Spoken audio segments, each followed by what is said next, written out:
दोस्तों नमस्कार। Media national में आपका स्वागत है। मैं बाकीलाल निषाद पढ़ो। 7 वचन 7 फेरे 7 जन्मों के रिश्ते को दागदार करता प्रेमी प्रेमिका वायरस। प्रेमी प्रेमिका एक वायरस है। यह एक क्षणिक सुख और हवस का परिणाम है।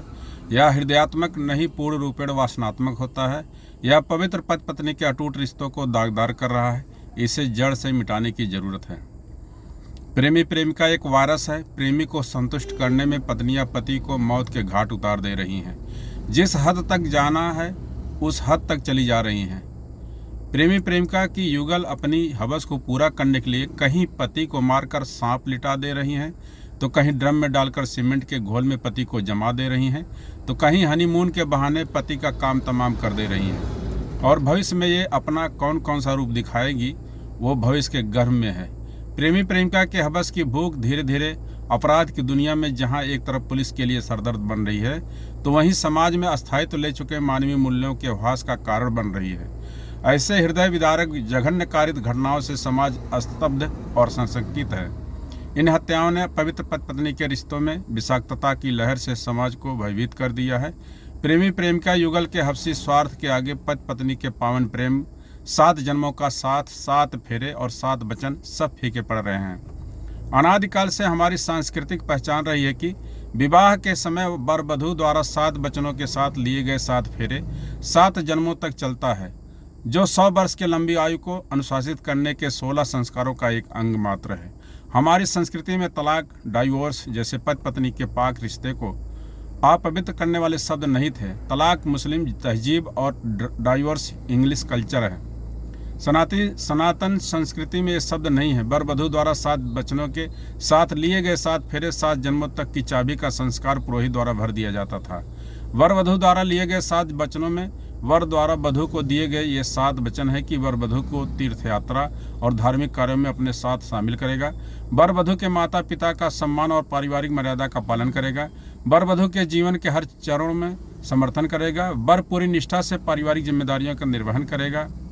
वर पारिवारिक संपत्ति व परिवार का देखभाल करेगा। वर हमेशा परिस्थिति हर मौसम में वधू के साथ रहेगा। वर वधू के साथ आजीवन रहेगा और उसे खुश रखेगा। इतना ही नहीं, पौराणिक कथाओं में ऐसे तमाम पवित्र पति पत्नी के रिश्तों से अलौकिक शक्तियों के अर्जन का उदाहरण मात्र मिलता है। माता का सीता, माता अनुसुईया, माता पार्वती, माता जालिपा जैसी आदर्श धर्मपत्नियों के चमत्कार से वेद वेदांग गौरवान्वित हो रहे हैं। लेकिन आज ये गौरवान्वित करने वाले रिश्ते प्रेमी प्रेमिकाओं के वायरस से दागदार हो चुके हैं। ये सब वैश्वीकरण, आधुनिकीकरण, मोबाइल, टीवी इत्यादि का परिणाम है। दुनिया की अंधी भागदौड़ में बच्चों को गार्जियन समय नहीं दे पा रहा है। हमारी उपभोगवादी संस्कृति भोगवादी संस्कृति में एंट्री कर चुकी है। हमारी पुरातन और गौरवमयी सांस्कृतिक विरासत युवाओं को वैश्वीकरण के भागम भाग अमर्यादित तूफान में जाने से नहीं रोक पा रहे हैं, और ना ही सरकार इस पर कोई ठोस कदम उठा पा रही है। पूरी दुनिया हमारी कल्चर की तरफ सकारात्मकता के साथ देख रहा है। इजराइल, जापान, चीन, कोरिया इत्यादि जैसे देश के नागरिक दुनिया में कहीं भी रहें, वे अपनी संस्कृति नहीं भूलते। आज हमारे देश के युवाओं का अपनी संस्कृति के प्रति उदासीनता का परिणाम है कि आज प्रेमी प्रेमिका वायरस समाज को गंदा कर रहे हैं। प्रेमी प्रेमिका वायरस एक क्षणिक सुख व क्षणिक हवस का परिणाम है। यह हृदयात्मक नहीं बल्कि पूर्ण रूपेण वासनात्मक होता है। यह सामाजिक मर्यादाओं से परे खुद के कुंद सन की विवेक से प्रस्फुटित असामाजिक काम वासना का जहर होता है, जो न केवल पति पत्नी समेत पूरे परिवार को बल्कि खुद के परिवार को तबाह और बर्बाद कर देता है।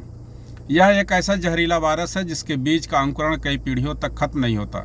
वर्तमान में पुलिस और समाज के लिए यह सरदर्द बना हुआ है। इस वायरस को खत्म करने के लिए हमें आगे आना होगा। अभिभावकों, शिक्षकों, स्वयंसेवी संगठनों, सरकार, समाज के बुद्धिजीवी वर्गों इत्यादि के माध्यम से हमें एक अभियान चलाना होगा। वेदों की ओर लौटो स्वामी दयानंद सरस्वती और गीता की ओर लौटो स्वामी विवेकानंद ने भारतीय युवाओं को पश्चिमी कल्चर से भारतीय कल्चर की तरफ मुड़ने के लिए नारा बुलंद किया था। इसलिए आज हमें भी भारतीय युवाओं को वैश्वीकरण और आधुनिकीकरण की अंधी दौड़ से रोककर उन्हें पुरातन समृद्धशाली भारतीय सांस्कृतिक विरासत की तरफ आकर्षित करना होगा। हमें आधुनिकता अपने आचरण, स्वतंत्र जीवन शैली और मर्यादा में नहीं लाना है, बल्कि उपभोग में, जीवन स्तर की उत्तरोत्तर वृद्धि में, अत्याधुनिक सुविधाओं के अनुप्रयोग में लाना है। आखिर एक नज़र डालिए, हमें दुनिया क्या सिखाएगा। हम विश्व गुरु रहे हैं, महर्षि वेदव्यास, महर्षि वाल्मीकि कृत रचनाओं की पंक्तियाँ, श्लोक आज भी प्रासंगिक है। वेद वेदांग के अध्ययन से ही दुनिया के वैज्ञानिक शोध कर नोबेल पुरस्कार प्राप्त कर रहे हैं। हजारों वर्षों पहले अनादिकालीन ऋषि मुनियों के पवित्र शोध पर आज दुनिया रिसर्च कर रही है। दुनिया ने हमारे अनादिकालीन ऋषि मुनियों का आध्यात्मिक ज्ञान का जब परीक्षा लिया तो भारत उन परीक्षाओं में पास हुआ। 1893 के शिकागो धर्म सम्मेलन इसका ज्वलंत उदाहरण है। स्वामी अड़गड़ानंद जी कृत यथार्थ गीता आज पूरी दुनिया पढ़ सीख रही है और उसके नक्शो कदम पर चल रही है। आज दुनिया की सारी सभ्यताओं पर ग्रहण लग चुका है, लेकिन हड़प्पा सभ्यता आज भी पुनर्जीवित है। हमारा देश तो खुद ही विविधताओं का देश है। उत्तर से दक्षिण, पूरब से पश्चिम, बोली भाषा, वेशभूषा, रहन सहन, खान पान, हर मामले में विविध और समृद्धि है। नागा संस्कृति हमारे देश की है। दुनिया में कहीं जाओ तो थोड़ा ही नंगे मिलेंगे और यहाँ नागा तो पूरे नंगे रहते हैं। पूरी दुनिया की संस्कृति का हब है भारत। इसलिए अपनी सांस्कृतिक समृद्धशाली विरासत को अपनाओ, उसी में रच बस जाओ और उसी में जियो। प्रेमी प्रेमिका के वारस को खत्म करे, पति पत्नी के पावन बंधन को समृद्धशाली बनाए।